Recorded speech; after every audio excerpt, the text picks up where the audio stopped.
I'm going to show you how to use the DJI mobile adapter with your Mac, or I've also worked with your Mac laptop.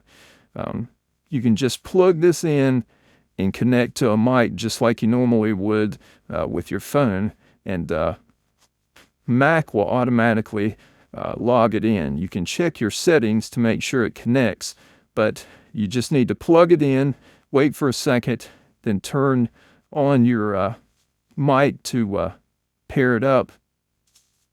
If you already have it paired up from before, it'll show a blue light here and a blue light on your channel one on here that lets you know that it's connected.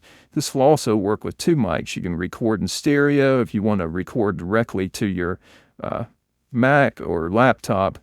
You can have two people talking and use it for a podcast, anything like that, but it makes it a simple connection to it, and it's cleaner and clearer than Bluetooth with going straight through the device. So sometimes you get more cutouts, that sort of thing, but if you use this adapter, you can stand further away from where it's plugged in, and the connection and video quality is quite a bit higher. And also with the Mic 2s, you can record a safety track on here or record just to this device and have a backup to match if you're recording video directly into your device here. So once this is paired together, it's good to check in your settings and make sure your levels are right. So I'm going to show you how to do that.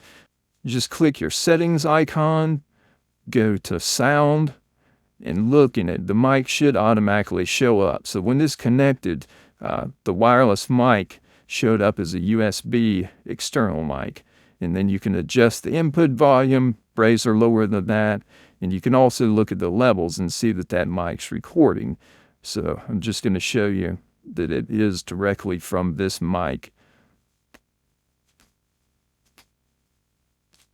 So as I scratch, you can see that it is this mic that's picking up with it. And that's all you got to do to use your mobile mic with a regular Mac instead of just your iPhone or Android phone. If this helped you out at all, please like and subscribe. Thanks for watching.